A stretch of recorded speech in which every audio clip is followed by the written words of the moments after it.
Congress party को देश चलाने का अनुभव है। आपने एक नए ड्राइवर के हाथ में गाड़ी दे करके देख लिया, इस नए ड्राइवर को सीट से हटाइए। एक्सपीरियंस देश के चलाने वाले जो कांग्रेस के सच्चे सिपाही हैं उनका समर्थन दीजिए कि कोई कंफ्यूजन नहीं रखना है। आर पार की लड़ाई है।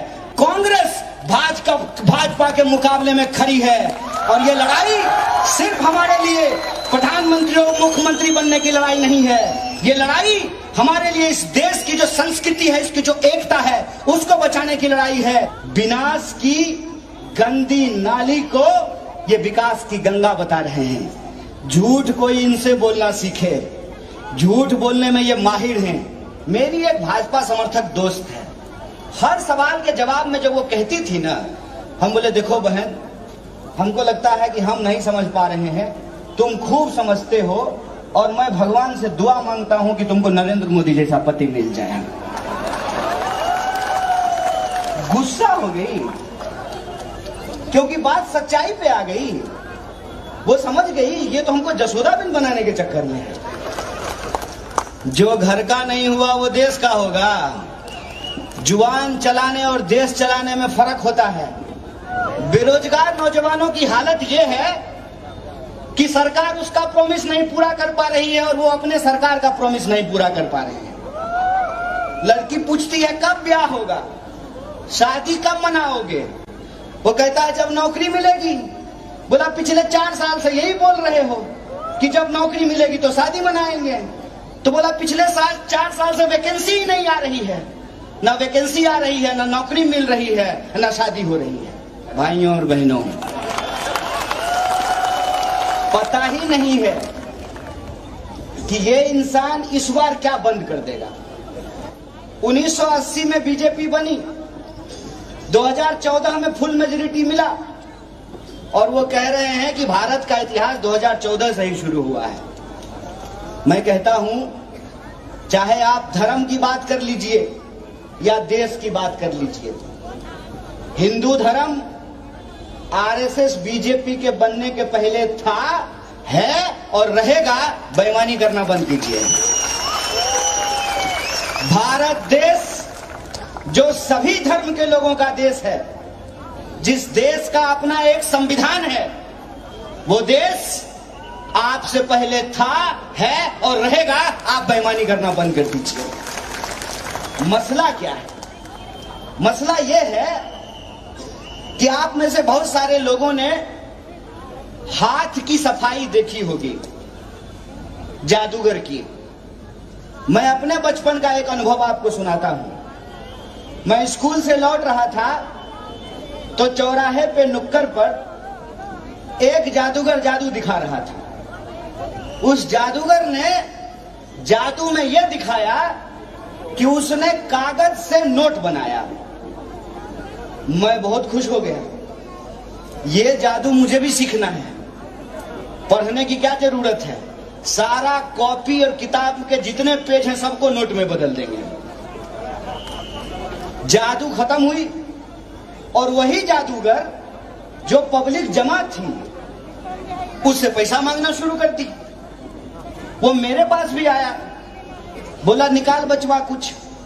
हमने कहा मेरे पास सिर्फ कागज है, आप कहें तो मैं अपनी कॉपी दे देता हूं, आप नोट बना लीजिएगा, क्योंकि आपको तो कागज से नोट बनाने के लिए आता है।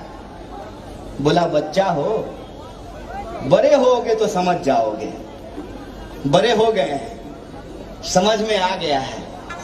जब किसी बीजेपी के वर्कर से पूछिएगा कि भाई पेट्रोल और डीजल इतना महंगा क्यों हो गया है, कहता नहीं नहीं तुमको समझ में नहीं आता है, मोदी जी देश के लिए बहुत अच्छा काम कर रहे हैं। जो भी सवाल पूछें उसके जवाब में भाजपा वाले यही कहते हैं। उनसे पूछिए कि हमारे खाते में 15 लाख रुपया क्यों नहीं आया, काला धन वापस क्यों नहीं आया, सारे भ्रष्टाचारी जेल में क्यों नहीं गए, बेरोजगारी क्यों नहीं घटी, किसानों की आमदनी क्यों नहीं बढ़ी। 2022 में हम लोग खड़े हैं, प्रधानमंत्री जी ने पार्लियामेंट में खड़ा होकर के कहा था कि 2022 तक किसानों की आमदनी डबल हो जाएगी। अब प्रधानमंत्री कहते हैं कि ये 2047 में होगा और 2047 में हो सकता है, कहते हैं कि ये 2085 में होगा। ये लगातार जो है झूठ बोलते जा रहे हैं। उनके समर्थक से आप प्रश्न कीजिए तो कहेंगे नहीं, तुम लोगों को समझ में नहीं आता हो, तुम लोग सरकार के विरोधी हो, इसीलिए तुम समझते नहीं हो। ये चाहते हैं कि देश के लोगों के जो बुनियादी सवाल हैं, रोजी रोटी, कपड़ा, मकान, शिक्षा, स्वास्थ्य, सड़क, बिजली, पानी, इस पे बात नहीं हो। जब भी चुनाव हो तो इसको ये जबरदस्ती धर्म पे ले जाने की कोशिश करते हैं। जब भी किसी भी राज्य में चुनाव हो तो आप देखिए कि ये अपने खरीदे हुए टीवी चैनल के माध्यम से कोई ना कोई विवाद खड़ा करके देश की जनता को गुमराह करने की कोशिश करते हैं। और जो वादा इन्होंने खुद किया था, ऐसा तो नहीं है ना कि बीजेपी का घोषणा पत्र नेहरू जी छपवा के बंटवा देते हैं, ऐसा तो नहीं है ना। भाजपा के लोग जो आपसे वोट मांगने के लिए आ रहे हैं तो उसका घोषणा पत्र तो बीजेपी ही छपवाई है ना, कहीं कांग्रेस के लोग तो नहीं छपवा करके बंटवा दिए हैं भाजपा के नाम से। प्रधानमंत्री जो भाषण देते हैं वो तो भाजपा ही लिख के देता होगा ना, ऐसा तो नहीं है कि प्रधानमंत्री का भाषण कांग्रेस वाले बदल देते हैं। प्रधानमंत्री अपने ही मुंह से बोले थे ना कि हर साल 2 करोड़ नौकरी देंगे, बोले थे कि नहीं बोले थे? आपके खाते में 15 लाख रुपया आएगा, किसानों की आमदनी दुगुनी की जाएगी, ये सब प्रधानमंत्री के शब्द हैं। मैं कहता हूं कि भाजपा को किसी भी प्रकार से सिर्फ चुनाव जीतने से मतलब है, इसीलिए वो चाहते हैं कि चुनाव के अंदर लोगों के सवाल गायब हो जाएं और समाज का धर्म के आधार पर पोलराइजेशन किया जा सके, धर्म के आधार पर ध्रुवीकरण किया जा सके। और बताइए कि पिछले 10 सालों में बीजेपी ने कांग्रेस इस देश के अंदर सिर्फ कांग्रेस को गाली देने के अलावे क्या काम किया है, समाज को बांटने के अलावे क्या काम किया है, धार्मिक झगड़े लगाने के अलावे क्या काम किया है। और ये प्रश्न पूछिए कि कहां है नौकरी, कहां है बिजनेस, कहां है विकास। ये क्या करते हैं, मुद्दों को भटकाने के लिए आज की बात नहीं करते हैं, फ्यूचर की बात नहीं करते हैं, बार बार आपको झूठे इतिहास के दलदल में ले जाते हैं ताकि आपके बच्चे का भविष्य बिगाड़ सकें। इसीलिए मैं आपसे कहता हूं, भाजपा के लोगों से डरने की जरूरत नहीं है। भाजपा के लोग आजकल गोवा चुनाव प्रचार में घूम घूम करके वोटर को डरा रहे हैं, उनको धमका रहे हैं और कहते हैं कि डबल इंजन की सरकार नहीं रहेगी तो डेवलपमेंट का प्रोजेक्ट रुक जाएगा। भाजपा के समर्थक गोयंकर को जाकर कहते हैं कि बीजेपी को वोट नहीं दीजिएगा तो जितना डेवलपमेंट का प्रोजेक्ट चल रहा है वो बंद हो जाएगा। तो मैं आपको एक बात कहना चाहता हूं, केरल के एक साथी हमारे बीच में बैठे हुए हैं, आज तक केरल में भाजपा की सरकार नहीं बनी है। क्या केरला डेवलप नहीं है? ये जो लोग डरा रहे हैं उनको कह दीजिए हमको जिसको वोट देना है देंगे और यहाँ विकास हो रहा था, विकास होगा।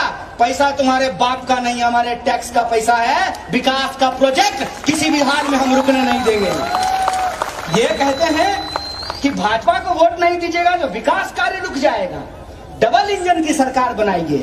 साहब, इस महंगाई में जहां पेट्रोल 100 रुपये लीटर बिक रहा हो, वहां जब घर में 2 कार चलाना मुश्किल हो तो 2 इंजन वाली सरकार चलाना भी मुश्किल होता है।